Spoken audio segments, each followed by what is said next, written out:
Gujarati class ધોરણ 12 વિષય રસાયણ વિજ્ઞાન ચેપ્ટર 10 હેલો આલ્કેન અને હેલો વેલિન સંયોજનો. હવે આપણે આ લેક્ચરની અંદર કેન્દ્ર અનુરાગી વિસ્થાપન પ્રક્રિયા છે કે જે તમે ધોરણ 11 માં શીખી ગયા છો તેની અંદર આવતી SN1 SN2 જે પ્રક્રિયા છે તેનો અભ્યાસ કરવાનો છે, બરાબર? તો કેન્દ્રના અનુરાગી વિસ્થાપન પ્રક્રિયા ધોરણ 11 માં આવી ગઈ છે એટલે તેના વિશેની જે થોડી ઘણી પ્રાથમિક માહિતી છે એ તમારી પાસે હશે. કદાચ ન હોય તો એ તો બહુ ટેન્શન લેવા જેવી વાત નથી, કેમ કે આખો જે ટોપિક છે રિપીટ થઈ જાય. તો રાસાયણિક પ્રક્રિયાઓ અને એમાં પેલું આવે છે હેલો આલ્કેન સંયોજનોની પ્રક્રિયાઓ, કે હેલો આલ્કેન સંયોજનો કેવા પ્રકારની જે રાસાયણિક પ્રક્રિયાઓ છે તે કરે છે. એમાં પેલી આવે છે કેન્દ્ર અનુરાગી વિસ્થાપન પ્રક્રિયા. કેન્દ્ર અનુરાગી જે પ્રક્રિયા છે એમાં ઇલેક્ટ્રોનિક ધ્રુવિક સ્પીસીસ કે જે પ્રક્રિયાથી અણુના ઇલેક્ટ્રોન પરસ્પરના ભાગ પર હુમલો કરે છે, અને એવી પ્રક્રિયા કે જેમાં કેન્દ્ર અનુરાગી પ્રક્રિયાથી અણુમાં અગાઉથી હાજર રહેલા કેન્દ્ર અનુરાગી પ્રક્રિયાનું વિસ્થાપન કરે તો તેને કેન્દ્ર અનુરાગી વિસ્થાપન પ્રક્રિયા કહેવામાં આવે છે, બરાબર? હવે અહીંયા કદાચ વ્યાખ્યા તમને ન સમજાય પણ એક વસ્તુ સિમ્પલ ભાષામાં તમને સમજાવી દઉં તો ધ્યાન રાખો કે અહીંયા આ છે તે કેન્દ્રીય અનુરાગી પ્રક્રિયક છે. કેન્દ્રીય અનુરાગી પ્રક્રિયક ધ્યાનમાં રાખજો. હવે આ જે પરમાણુ કે અણુ હશે તેની પાસે અબંધકારક ઇલેક્ટ્રોન યુગ્મ રહેલું હશે, બરાબર? હવે અબંધકારક ઇલેક્ટ્રોન યુગ્મ હોય તો ધ્યાનમાં રાખજો કે તે પોતે લુઈસ બેઝ તરીકે પણ વર્તી શકે છે. હવે આ જે ઋણાયન છે તે કોઈ પણ હેલો આલ્કેન જે સંયોજન હશે તો તેના કાર્બન ઉપર સીધો એટેક કરશે. કાર્બન ઉપર એટેક કરશે એટલે શું થશે કે કાર્બન અને હેલોજન વચ્ચે પહેલેથી ઇલેક્ટ્રોનની ભાગીદારી થઈ અને સહસંયોજક બંધની રચના થયેલી છે. હવે જેવો ન્યુક્લિયોફિલિક આ કાર્બન ઉપર એટેક કરશે એટલે તરત જ કાર્બન અને હેલોજન વચ્ચેનો જે બંધ છે એમાં ધ્રુવીયતા ઉત્પન્ન થશે, અને એમાં ધ્રુવીયતા ઉત્પન્ન થવાને લીધે કાર્બન પોતે શું કરશે? કાર્બન પોતાની પાસે રહેલા ઇલેક્ટ્રોનનું દાન હેલોજનને કરી દેશે અને કાર્બન પોતે કાર્બન કેટાયનની અંદર ફરી જશે, બરાબર? કાર્બન કેટાયનમાં ફરી જશે અને કાર્બન પોતાનો એક ઇલેક્ટ્રોન હેલોજનને દાન કરી અને હેલોજન છે એ અહીંથી છૂટો પડી જશે. હવે તમે વિચાર કરો, કાર્બનની સંયોજકતા 4 છે. કાર્બનની 4 સંયોજકતામાંથી 3 સંયોજકતા છે, ચોથી સંયોજકતામાં રહેલો ઇલેક્ટ્રોન એને હેલોજનને દાન કરી દીધો એટલે એ કક્ષા ખાલી પડી. એટલે ત્યાં જે બહારથી આવતો કેન્દ્ર અનુરાગી પ્રક્રિયાથી છે તે શું કરશે? તો આવી રીતે કાર્બન કેટાયન કે જેની પાસે કક્ષા અવેલેબલ છે તેના ઉપર સીધો હુમલો કરશે, કેમ કે આ જે ન્યુક્લિયોફિલિક છે તેની પાસે અબંધકારક ઇલેક્ટ્રોન યુગ્મ રહેલું છે, બરાબર? એટલે ન્યુક્લિયોફિલિક કાર્બન કેટાયન ઉપર હુમલો કરી અને પોતાના 2 ઇલેક્ટ્રોનનું દાન કાર્બનની કક્ષામાં કરી દેશે અને સહવર્ગ સહસંયોજક બંધની રચના કરશે, બરાબર? એટલે આવી રીતે કાર્બન અને જે બહારથી હુમલો કરતો વિસ્થાપિત સમૂહ છે તેના વચ્ચે નવા બંધની ભાગીદારી થશે અને ત્યાંથી જે હેલોજન સમૂહ છે, હેલોજન આયન છે તે છૂટો થઈ જશે. તો આ જે આખી પ્રક્રિયા છે એને કેન્દ્ર અનુરાગી વિસ્થાપન પ્રક્રિયા કહેવામાં આવે છે. આ પ્રકારની પ્રક્રિયામાં કેન્દ્ર અનુરાગી પ્રક્રિયક અને હેલો આલ્કેન સાથે પ્રક્રિયા કરે છે. કેન્દ્ર અનુરાગી પ્રક્રિયક તરીકે બહારથી આવતો કોઈ પણ NaOH KOH કે જેની પાસે અબંધકારક ઇલેક્ટ્રોન યુગ્મ રહેલા હોય તેવા ઋણાયન પણ અહીંયા ભાગ ભજવી શકે કે જે હેલો આલ્કેનના કાર્બન ઉપર હુમલો કરે છે અને એના લીધે કાર્બન અને હેલોજનના બંધમાં ધ્રુવીયતા ઉત્પન્ન થશે. એટલે કાર્બન પોતે પોતાની પાસે રહેલા ઇલેક્ટ્રોનનું દાન કરી અને હેલોજનને ત્યાંથી છૂટો પાડી દેશે અને કાર્બન જે પોતે કાર્બન કેટાયનમાં ફરી જશે. ત્યારબાદ આ જે વિસ્થાપિત અથવા તો કેન્દ્રીય અનુરાગી પ્રક્રિયક છે તે કાર્બન ઉપર હુમલો કરી અને કાર્બન અને આ બે વચ્ચે એક પ્રકારના બંધની રચના થશે અને હેલોજન છે તે ઋણ આયન સ્વરૂપે છૂટું પડશે. આ પ્રક્રિયા બે તબક્કામાં થાય છે. પહેલા તબક્કામાં શું થાય છે? તો પહેલા તબક્કામાં અહીંયા કાર્બન ઉપર હુમલો કરે એટલે તરત જ આ બે વચ્ચે ધ્રુવીયતા ઉત્પન્ન થાય અને કાર્બન જે પોતાનું ઇલેક્ટ્રોનનું દાન કરી દે. આ પહેલો તબક્કો. અને બીજા તબક્કામાં જેવું કાર્બન પોતાના ઇલેક્ટ્રોનનું દાન હેલોજનને કરી દેશે એટલે હેલોજન ત્યાંથી છૂટો પડી જશે ઋણ આયન સ્વરૂપે. પોતાની પાસે ઇલેક્ટ્રોન હોય એના કરતાં એક વધારાનો ઇલેક્ટ્રોન તે પોતે કાર્બન પાસેથી મેળવે. અને બીજા નંબરે કાર્બન હવે એની પાસે કક્ષા છે તો ખાલી કક્ષામાં આ જે વિસ્થાપિત સમૂહ છે તે હુમલો કરી અને પોતાના ઇલેક્ટ્રોનનું દાન કરી અને કાર્બન અને તેના વચ્ચે શું બનાવશે? તો બંધ બનાવશે. તો આવી રીતે કેન્દ્ર અનુરાગી વિસ્થાપન પ્રક્રિયા થાય છે. એટલે કે હેલોજનને છૂટો પાડી અને તે પોતે ગોઠવાઈ જશે તો વિનિમય પ્રક્રિયા પણ કહેવાય અને કેન્દ્ર અનુરાગી વિસ્થાપન પ્રક્રિયા પણ કહેવાય છે. જેમાં હેલોજન પરમાણુ સાથે જોડાયેલ કાર્બન પરમાણુ સ્વવિભાજિત હોય છે. વિસ્થાપિત પ્રક્રિયા થાય છે ત્યારે હેલોજન પરમાણુ હેલાઇડ આયન તરીકે દૂર થાય છે. બરાબર? તેને અવશિષ્ટ સમૂહ એટલે કે અવશિષ્ટ સમૂહ એટલે દૂર કરનાર. આ જે ન્યુક્લિયોફિલિક અહીંયા એન્ટર થયું એટલે ઓટોમેટિક જે હેલોજન સમૂહ છે એ હેલોજન આયન સ્વરૂપે દૂર થાય એટલે એને કહેવાય અવશિષ્ટ અથવા દૂર થનાર સમૂહ. આ વિસ્થાપનની શરૂઆત કેન્દ્ર અનુરાગી પ્રક્રિયા દ્વારા થતી હોવાથી તેને કેન્દ્ર અનુરાગી વિસ્થાપન પ્રક્રિયા કહેવામાં આવે છે. આટલી માહિતી બેઝિક માહિતી ધોરણ 11 માં હતી. બરાબર? હવે એનાથી આગળ જે દ્વિઆણ્વીય કેન્દ્ર અનુરાગી પ્રક્રિયા કે જેમાં SN2 પ્રક્રિયા અને SN1 પ્રક્રિયા છે તેનો સમાવેશ થાય છે. પરંતુ એની પહેલા પેજ નંબર 300 ઉપર તમને કેન્દ્ર અનુરાગી પ્રક્રિયા તરીકે વર્તતા જેટલા પણ હેલો આલ્કેન ઉપર હુમલા કરતા જેટલા પણ વિસ્થાપિત સમૂહો છે તેનો કોઠો આપેલો છે. એટલે પ્રક્રિયક અને એની બાજુમાં હુમલો કરતા જે સમૂહ હોય ન્યુક્લિયોફિલિક એનું છે. બરાબર? એટલે NaOH, KOH, H2O, NaOR, NaI, NH3. બરાબર? Primary, secondary, KCN, AgCN, KNO2, AgNO2, Li, AH4 અને Rn+. આ બધાય છે તે કેન્દ્ર અનુરાગી પ્રક્રિયા તરીકે વર્તે છે અને હેલો આલ્કેન પર વિસ્થાપન પ્રક્રિયા દ્વારા આ જે પોતાની કેન્દ્ર અનુરાગી વિસ્થાપન પ્રક્રિયા છે તે કરે છે. હવે આ બધામાં સાયનાઇડ અને નાઇટ્રાઇટ જેવા સમૂહો બે કેન્દ્ર અનુરાગી કેન્દ્ર ધરાવે છે. તેથી જ તેઓને ઉભયદંતી કેન્દ્ર અનુરાગી પ્રક્રિયા તરીકે ઓળખવામાં આવે છે.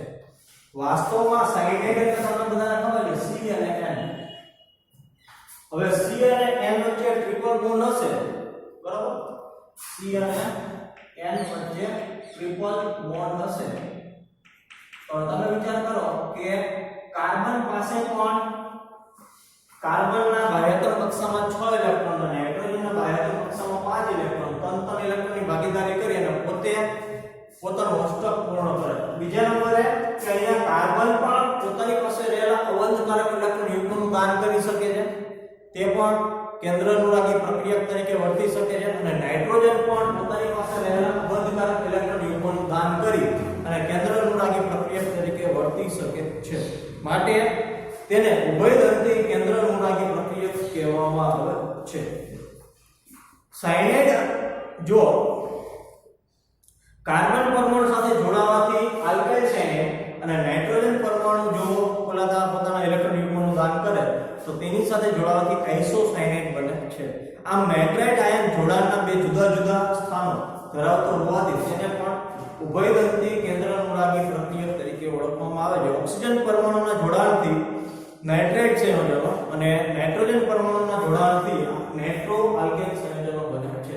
એટલે NO2 નાઇટ્રાઇટ એટલે NO2 સમૂહ અને NO2 સમૂહની અંદર એક ઓક્સિજન પોતે કેન્દ્ર અનુરાગી પ્રક્રિયા તરીકે વર્તે છે. જો ઓક્સિજન પોતે પોતાની પાસે રહેલા અબંધકારક ઇલેક્ટ્રોન યુગ્મનું દાન કરે તો આલ્કાઇલ નાઇટ્રાઇટ સંયોજનો બને અને ધારો કે નાઇટ્રોજન પોતે અબંધકારક ઇલેક્ટ્રોન યુગ્મનું દાન કરે તો પોતે નાઇટ્રો આલ્કેન સંયોજનો તે બનાવે છે. બરાબર? ઓકે. હવે આ જે દ્વિઆણ્વીય કેન્દ્ર અનુરાગી વિસ્થાપન પ્રક્રિયા જેને SN2 પ્રક્રિયા તરીકે પણ ઓળખવામાં આવે છે. તો અત્યારે આપણે મિથાઇલ ક્લોરાઇડ અને હાઇડ્રોક્સાઇડ આયન. હાઇડ્રોક્સાઇડ આયન તરીકે તમે NaOH અને KOH લઈ શકો.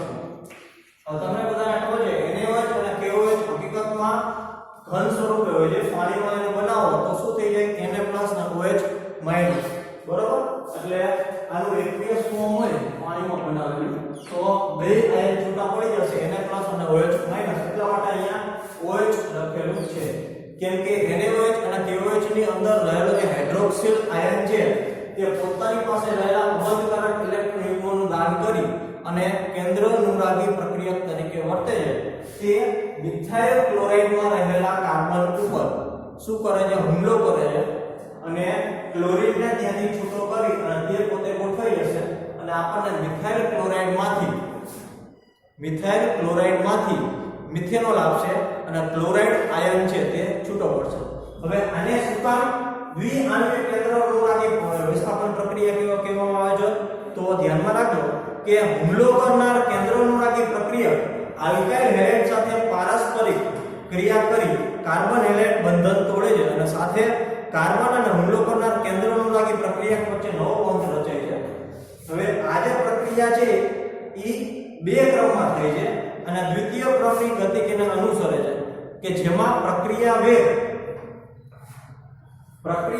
છે મિથાઇલ ક્લોરાઇડ અને હુમલો કરનાર જે કેન્દ્ર અનુરાગી પ્રક્રિયક છે તે બંનેની સાંદ્રતા ઉપર આધાર રાખે છે. કોણ? પ્રક્રિયાનો વેગ. નંબર 2 દ્વિતીય ક્રમની પ્રક્રિયા છે માટે આ પ્રક્રિયાને દ્વિઆણ્વીય કેન્દ્ર અનુરાગી વિસ્થાપન પ્રક્રિયા અથવા તો SN2 પ્રક્રિયા પણ કહેવામાં આવે છે. બરોબર? કાર્બન સાથે હુમલો કરનાર અહીંયા પણ સેમ આ જે એક સામાન્ય સમીકરણ હતું અહીંયા તમને ઉદાહરણ સહિત આપેલું છે મિથાઇલ ક્લોરાઇડ. હવે આ જે હાઇડ્રોક્સિલ આયન છે પોતે કેન્દ્ર અનુરાગી પ્રક્રિયક તરીકે વર્તે છે. તેની પાસે અબંધકારક ઇલેક્ટ્રોન યુગ્મ છે. તે શું કરશે? તો OH- છે તે મિથાઇલ ક્લોરાઇડના જે કાર્બન છે એની ઉપર હુમલો કરશે. હવે હુમલો કરે તો ધ્યાનમાં રાખજો કે કાર્બન અને Cl વચ્ચેનો જે બંધ છે એમાં ધ્રુવીયતા ઉત્પન્ન થાય અને એના લીધે કાર્બન પોતે OH- કાર્બન ઉપર હુમલો કરે છે. આ બે વચ્ચે શું થાય છે? તો બંધમાં ધ્રુવીયતા ઉત્પન્ન થાય છે અને કાર્બન પોતે શું કરે છે? પોતાના ઇલેક્ટ્રોનનું દાન ક્લોરીનને કરી દે છે અને ક્લોરીન પોતે ક્લોરીન આયન સ્વરૂપે ત્યાંથી દૂર થઈ જાય. તો ક્લોરીન પોતે ક્લોરીન આયન સ્વરૂપે ત્યાંથી દૂર થાય એટલે કાર્બન શું કરી જાય? Carbon cation. એટલે કાર્બન કેટાયન પાસે ઓલરેડી કક્ષા છે એટલે OH- તે કક્ષામાં પોતાના ઇલેક્ટ્રોન ગોઠવી અને કાર્બન અને OH- વચ્ચે શું બનશે? બંધ બનાવશે અને તે પોતે શું કરે? મિથાઇલ ક્લોરાઇડમાંથી મિથેનોલમાં કન્વર્ટ થઈ જશે અને Cl- છે તે છૂટો પડશે.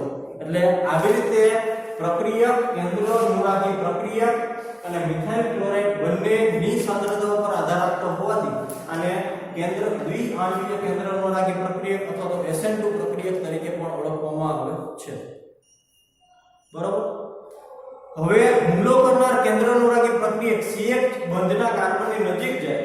CH બંધ હુમલો કરનાર કેન્દ્ર અનુરાગી પ્રક્રિયક કાર્બન સાથે જોડાય અને દૂર થતો જે સમૂહ છે એ કાર્બનથી દૂર થાય ત્યાં સુધીમાં તે દિશામાં ખસતો નથી અને પરિણામે કાર્બન પરમાણુનો જે વિન્યાસ છે એ ઉલટાઈ જાય છે અને અતિપવનના કારણે છત્રી અંદરથી બહારની તરફ ઉલટાઈ જાય છે. આ સમાવેશ અવશિષ્ટ સમૂહ દૂર થઈ જાય છે. આ પ્રકરણને વિન્યાસનો વ્યુત્ક્રમણ કહેવામાં આવે છે. સંક્રાંતિ અવસ્થામાં કાર્બન પરમાણુ એક જ સમયે હુમલો કરનાર કેન્દ્ર અનુરાગી પ્રક્રિયક અને દૂર થનાર અવશિષ્ટ સમૂહ સાથે જોડાયેલા હોય છે અને આવું બંધારણ અસ્થાયી હોય છે જેનું અલગીકરણ થઈ શકતું નથી. આનું કારણ છે કે સંક્રાંતિ અવસ્થામાં કાર્બન પરમાણુ એક સાથે 5 પરમાણુ સાથે જોડાયેલા હોવાથી અસ્થાયી હોય છે. એટલે કે તમને પ્રક્રિયાની મધ્ય અવસ્થામાં રહેલી જે મધ્યવર્તી નિપજ છે તેની વાત કરેલી છે કે હાઇડ્રોક્સિલ સમૂહ જ્યારે કાર્બન ઉપર હુમલો કરશે ત્યારે કાર્બન સાથે તે પોતે જોડાઈ જશે તો કાર્બનની સંયોજકતા અહીંયા 5 થઈ ગઈ છે અને તમને બધાને ખબર છે કાર્બનની મેક્સિમમ સંયોજકતા 4 છે અષ્ટક પૂર્ણ કરવા માટે. તો કાર્બનની 5 સંયોજકતા વાળી જે મધ્યવર્તી નિપજ છે તે અસ્થાયી છે અને એટલા માટે કાર્બન પોતે શું કરશે? સ્થાયીતા પ્રાપ્ત કરવા માટે પોતાની પાસે રહેલા ઇલેક્ટ્રોનનું દાન ક્લોરીનને કરી દેશે અને ક્લોરાઇડ આયન સ્વરૂપે તે દૂર થશે અને નવો સમૂહ જે મિથેનોલ છે તે મળશે. જો કે આ પ્રક્રિયા દરમિયાન કેન્દ્ર અનુરાગી પ્રક્રિયક અવશિષ્ટ સમૂહ ધરાવતા કાર્બન પરમાણુની નજીક આવે છે અને કાર્બન પરમાણુ નજીકના કાર્બન પરમાણુ પરના મોટા મિશ્રાવેગ સમૂહ પર અવરોધ ઉત્પન્ન કરે છે અને હેલાઇડમાં મિથાઇલ હેલાઇડ સૌથી વધુ ઝડપથી SN2 પ્રક્રિયા આપે છે કારણ કે તેમાં માત્ર 3 નાના હાઇડ્રોજન પરમાણુ હોય છે. તૃતીયક આલ્કાઇલ હેલાઇડ સૌથી ઓછા પ્રતિક્રિયાત્મક હોય છે કારણ કે તેમાં મોટા સમૂહ કેન્દ્ર અનુરાગી પ્રક્રિયા માટે અવરોધ ઉત્પન્ન કરે છે. એટલે પ્રાઇમરી જે હોય તે સૌથી ઝડપથી દ્વિઆણ્વીય કેન્દ્ર અનુરાગી વિસ્થાપન પ્રક્રિયા આપે, એના પછી જે દ્વિતીયક છે તે એના કરતા ઓછી પ્રતિક્રિયાત્મક હોય અને તૃતીયક હોય એના કરતા સૌથી ઓછી પ્રતિક્રિયાત્મક હોય છે. એટલે કે બહારથી હુમલો કરતો જે કોઈ પણ કેન્દ્ર અનુરાગી પ્રક્રિયક હોય તો પ્રાઇમરી સાથે તે ઇઝીલી શું કરશે તો મધ્યવર્તી નિપજ બનાવી અને ક્લોરાઇડમાંથી આલ્કોહોલમાં પરિવર્તિત થઈ જશે. એની જે સેકન્ડરી અને ટર્શરી એટલે કે દ્વિતીયક અને તૃતીયક સાથેની જે રાસાયણિક પ્રક્રિયા છે તે અનુક્રમે શું થતી જાય છે તો ઘટતી જાય છે. પ્રાથમિક હેલાઇડમાં સૌથી વધારે આ પ્રમાણેની પ્રક્રિયા આવે છે, એના પછી દ્વિતીયક હેલાઇડમાં એની જે રાસાયણિક પ્રતિક્રિયાત્મકતા છે એમાં ઘટાડો થાય છે અને તૃતીયક હેલાઇડમાં એના કરતા વધારે જે રાસાયણિક પ્રક્રિયા છે પ્રતિક્રિયાત્મકતા એમાં ઘટાડો થાય છે. બરોબર. એના પછી આવે છે એક આણ્વીય કેન્દ્ર અનુરાગી વિસ્થાપન પ્રક્રિયા. હવે SN1 સામાન્ય રીતે ધ્રુવીય પ્રોટીકો જેવા કે પાણી, આલ્કોહોલ, એસિટિક એસિડ વગેરેમાં થાય છે. SN1 પ્રક્રિયા એટલે શું એક વસ્તુ ધ્યાનમાં રાખજો કે આ પ્રક્રિયા એવી છે કે પાણી, આલ્કોહોલ, એસ્ટર વગેરેમાં થતી હોવાથી આમાં પ્રક્રિયા તરીકે લીધેલા જે બે પદાર્થો હશે એમાં કોઈ પણ રાસાયણિક પ્રક્રિયાનો વેગ કોઈ પણ એક પદાર્થની સાંદ્રતા ઉપર આધાર રાખશે. એક રાસાયણિક પ્રક્રિયા દરમિયાન એક જ પદાર્થની સાંદ્રતામાં ફેરફાર થશે. એટલા માટે આ જે એક એને કહેવાશે એક આણ્વીય કેન્દ્ર અનુરાગી વિસ્થાપન પ્રક્રિયા અથવા તો SN1 વિસ્થાપન પ્રક્રિયા. તૃતીય બ્યુટાઇલ બ્રોમાઇડ અને હાઇડ્રોક્સાઇડ આયન વચ્ચેની પ્રક્રિયા તમને અહીંયા આપેલી છે. તૃતીયક શું કામ કીધેલું છે? કાર્બન હેલોજન સાથે જોડાયેલા કાર્બન સાથે 3 આલ્કાઇલ ગ્રુપ લાગેલા છે એટલા માટે આને કહેવાશે તૃતીય બ્રોમાઇડ. એની પ્રક્રિયા હાઇડ્રોક્સાઇડ આયન સાથે થશે. આના જેવી રાસાયણિક પ્રક્રિયા છે, પરંતુ તમને પેજ નંબર 303 ઉપર આપેલું છે કે તૃતીય બ્યુટાઇલ બ્રોમાઇડની જે પ્રક્રિયા હોય છે તે બે તબક્કામાં થાય છે. તે પ્રથમ ગતિકીને અનુસરે છે અને પ્રક્રિયા વેગ માત્ર એક જ પ્રક્રિયકની સાંદ્રતા ઉપર આધાર રાખે છે અને તે પ્રક્રિયક શું છે તો તૃતીય બ્યુટાઇલ બ્રોમાઇડ. તો અહીંયા પણ તૃતીય બ્યુટાઇલ બ્રોમાઇડ છે જેને 2-bromo 2-methyl propane પણ કહેવામાં આવે છે. તો એમાં કેન્દ્ર અનુરાગી પ્રક્રિયક જે OH- હશે તે કાર્બન ઉપર હુમલો કરશે. કાર્બન ઉપર હુમલો કરશે એટલે કાર્બન અને Br વચ્ચેની જે વચ્ચેનો બંધ છે તેમાં ધ્રુવીયતા ઉત્પન્ન થશે અને 5 સંયોજકતા ધરાવતી જે મધ્યવર્તી નિપજ છે તે બનાવશે. હવે મધ્યવર્તી નિપજમાં કાર્બન પોતે શું કરશે? સ્થાયીતા પ્રાપ્ત તે અસ્થાયી 5 સંયોજકતા વાળી જે મધ્યવર્તી નિપજ હોય છે તે અસ્થાયી હોય છે. એટલા માટે કાર્બન પોતે સ્થાયીતા પ્રાપ્ત કરવા માટે 5 માંથી 4 સંયોજકતા કરવા માટે જે પોતાની પાસે રહેલા ઇલેક્ટ્રોનનું દાન Br- કરી દેશે અને Br- પોતે ત્યાંથી વિસ્થાપિત થઈ જશે અને OH- છે તે કાર્બન સાથે ઇલેક્ટ્રોનની ભાગીદારી કરી અને નવો બંધ બનાવશે. એટલે આપણને તૃતીય બ્યુટાઇલ બ્રોમાઇડમાંથી જે તૃતીય આલ્કોહોલ છે ટર્શરી આલ્કોહોલ તે પ્રાપ્ત થાય છે 2-methyl propane ગ્રુપ 1. બરાબર. આ પ્રક્રિયા પણ બે તબક્કામાં થાય છે. એટલે તબક્કો એક છે એ સૌથી ધીમો છે અને પ્રતિવર્તી છે. તેમાં C અને Br વચ્ચેનો બંધ તોડવા માટેની જે જરૂરી ઊર્જા છે તે પ્રોટીક દ્રાવકોના પ્રોટોન દ્વારા હેલાઇડ આયનના દ્રાવક યોજન દ્વારા પ્રાપ્ત થાય છે. જ્યારે બીજો તબક્કો છે આ વેગ સૌથી ધીમા તબક્કા પર આધાર આપણે પ્રક્રિયકની સાંદ્રતા વિશેનું જે ચેપ્ટર ભણ્યા એમાં કીધેલું હતું કે એક કરતા વધારે સ્ટેજમાં થતી પ્રક્રિયા હોય તેમાં રાસાયણિક પ્રક્રિયાનો વેગ સૌથી કોણ નક્કી કરે તો એક કરતા વધારે તબક્કામાં થતી પ્રક્રિયામાં જે સૌથી ધીમો તબક્કો હશે તે જ આપેલી રાસાયણિક પ્રક્રિયાનો તબક્કો નક્કી કરશે. અહીંયા આ જે તૃતીયક બ્યુટાઇલ બ્રોમાઇડ ની પ્રક્રિયા છે તે પણ 2 તબક્કામાં થતી પ્રક્રિયા છે અને એમાં પણ જે સૌથી ધીમો તબક્કો હશે તે જ છે આપેલી રાસાયણિક પ્રક્રિયાનો જે વેગ છે તે નક્કી કરે છે. આલ્કાઇલ હેલાઇડમાં તૃતીયક આલ્કાઇલ હેલાઇડ વધુ ઝડપથી SN1 પ્રક્રિયા પ્રાપ્ત કરે છે કારણ કે તૃતીયક કાર્બોકેટાયન વધુ સ્થાયીતા ધરાવે છે. જ્યારે SN1 અને SN2 પ્રક્રિયાઓ માટે આલ્કાઇલ હેલાઇડની પ્રક્રિયાના ક્રમને નીચે પ્રમાણે લઈ શકાય. SN2 માં શું હતું કે પ્રાથમિક હેલાઇડની અંદર સૌથી વધારે રાસાયણિક પ્રતિક્રિયાત્મકતા હતી, દ્વિતીયક ની અંદર એના કરતા ઓછી હતી અને તૃતીયકની અંદર સૌથી ઓછી રાસાયણિક પ્રતિક્રિયાત્મકતા હતી. જ્યારે SN1 પ્રક્રિયામાં જે SN2 પ્રક્રિયાને અનુલક્ષે છે એના કરતા વિરોધી થશે. એટલે કે તૃતીયક હેલાઇડ હશે એમાં રાસાયણિક પ્રતિક્રિયાત્મકતા સૌથી વધારે SN1 પ્રક્રિયામાં જોવા મળશે. એના પછી દ્વિતીયક જે હેલાઇડ હશે એમાં તૃતીયક કરતા ઓછી રાસાયણિક પ્રતિક્રિયાત્મકતા જોવા મળશે અને છેલ્લે જે પ્રાથમિક હેલાઇડ છે એની અંદર રાસાયણિક પ્રતિક્રિયાત્મકતા સૌથી છેલ્લે જોવા મળશે. બરોબર. તો આ હતી SN2 અને SN1 પ્રક્રિયા કે જેમાં ઉપરની જે સામાન્ય પ્રક્રિયા છે એને તમે એકવાર સમજી લેશો, કેન્દ્ર નુરાગી વિસ્થાપન પ્રક્રિયા સમજી લેશો તો તમને આ બે પ્રક્રિયા છે બહુ ઈઝી લાગશે. હવે એનો ત્રીજો તબક્કો